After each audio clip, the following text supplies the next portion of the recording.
Bonjour et bienvenue sur la chaîne. Donc dans cette vidéo, je vais vous présenter un tarot, le Oh là là, attention la prononciation, The Shimmering Veil Tarot de Celia Conway. Donc c'est la personne qui a créé le Intuitive Tarot.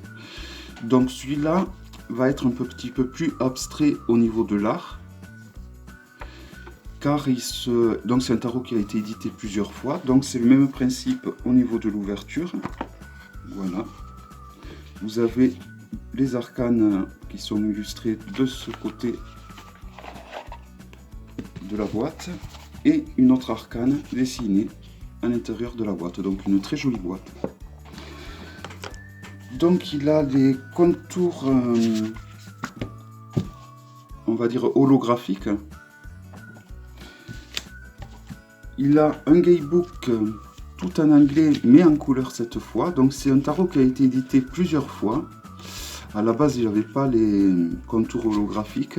Donc pour chaque arcane, que ce soit les majeurs ou les mineurs, vous avez un petit texte et après les significations mots-clés à l'endroit et à l'envers.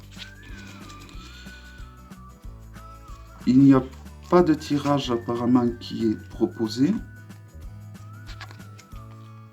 Il y a un petit topo au début. Bon, c'est un livre qui est entièrement en anglais tout de même. Voilà. Donc ici, il y a deux tirages qui sont proposés. Donc il y a un tirage à 3 cartes et il y a la croix celtique que voici. Voilà. Donc je vais vous présenter les arcanes. Donc voici le dos. Si on le compare à un Grimaud, c'est des arcanes qui sont plus larges et plus hautes. Voici le dos. Et donc c'est parti pour la présentation. Donc les arcanes sont vraiment de très bonne qualité, il n'y a rien à redire à ce niveau-là. Alors voici les arcanes majeures. Et donc c'est un jeu avec lequel on peut travailler nos rêves. Donc vous avez le numéro des arcanes majeures en bas de l'arcane. Donc là nous avons la papesse, l'impératrice. C'est des très très beaux dessins. Je crois que celui-là je le préfère à l'autre. On voit que c'est des dessins qui sont travaillés, mais il y a comme une espèce de voile sur les arcanes, mais c'est justement grâce à ce voile, je pense, qui fait que on peut travailler sur les rêves avec ce jeu. Donc contrairement à l'autre, celui-là a la chronologie des arcanes majeures du Rider, avec la force en premier, l'ermite, la roue, la justice à 11 donc. C'est vraiment un très beau tarot où les arcanes sont vraiment de très très bonne qualité. L'arcane sans nom.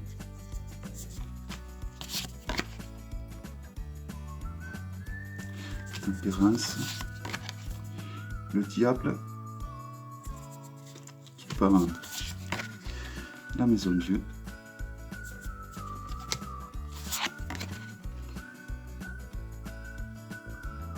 L'étoile, la lune qui est magnifique, le soleil,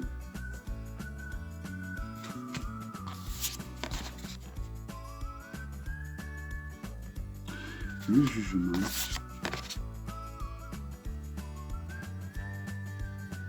le monde et donc une seconde carte, un supplément. Voilà, une seconde donc arcane majeure. Donc c'est parti pour les arcanes mineurs.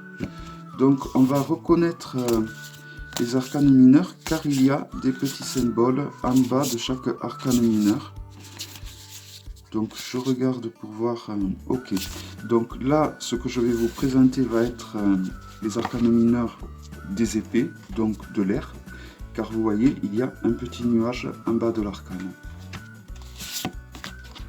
Donc c'est, au lieu de parler d'épée, de bâton et de denier, là on va parler des éléments, donc de l'air, de l'eau, de la terre et du feu. Donc là nous sommes à la série de l'air, grâce, on le reconnaît, au petit nuage qu'il y a en bas de l'arcane. Et en dessus donc de ce petit nuage, qui est juste là, vous avez le numéro de l'arcane. Je trouve vraiment que ce tarot est une réussite totale par rapport à l'autre. L'autre était très joli, mais je trouve que celui-là, il se dégage quelque chose d'assez puissant. Et les dessins, je les trouve vraiment très profonds. Donc le page,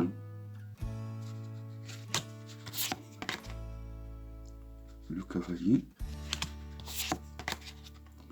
la reine et le roi.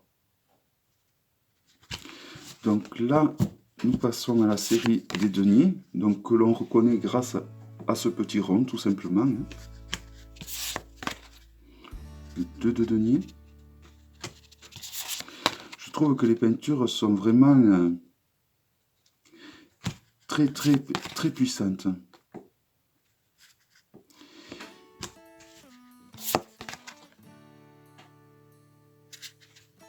Et c'est vrai que c'est, je sais pas, moi en tout cas c'est la sensation que j'ai en regardant, en découvrant ces images. Hein. C'est vrai que c'est un jeu, je pense, qui peut être très intéressant pour travailler nos rêves.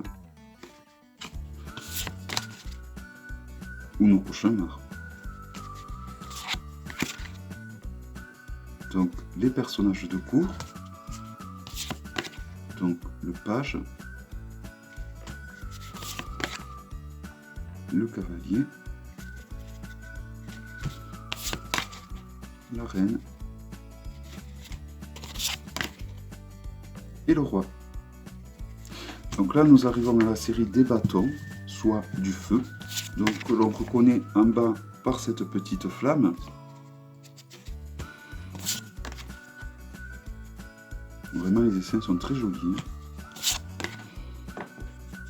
Il ne détrône pas du tout le Bonnet Stone, mais il est quand même très beau et je regrette pas du tout de l'avoir acheté.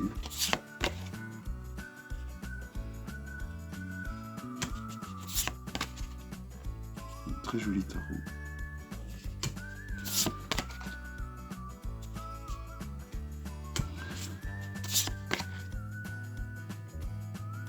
Donc celui-là quand même, je peux pas dire qu'il suit à 100% le rider.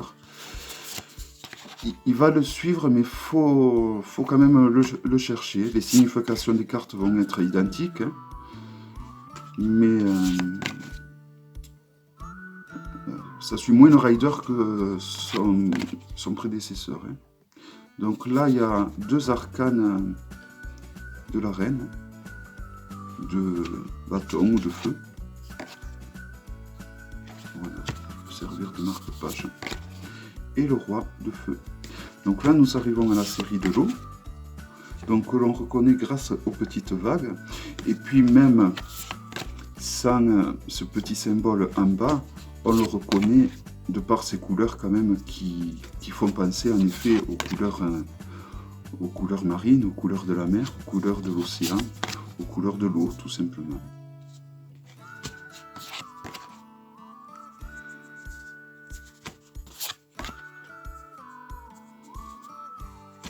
Alors pareil que l'autre, je pense que les cartes sont, les arcanes sont encore de meilleure qualité que l'autre. Elles me semblent un peu plus épaisses. Donc quand je dis l'autre, je parle de l'intuitif tarot. Les personnages de cour avec le page, le cavalier, la reine, et on finit donc avec le roi. Voilà, donc un très joli jeu de Celia Conway. J'ai plutôt bien réussi à dire son prénom. J'espère que cette vidéo vous aura plu. Je vous dis à très bientôt pour une prochaine vidéo. Bye bye.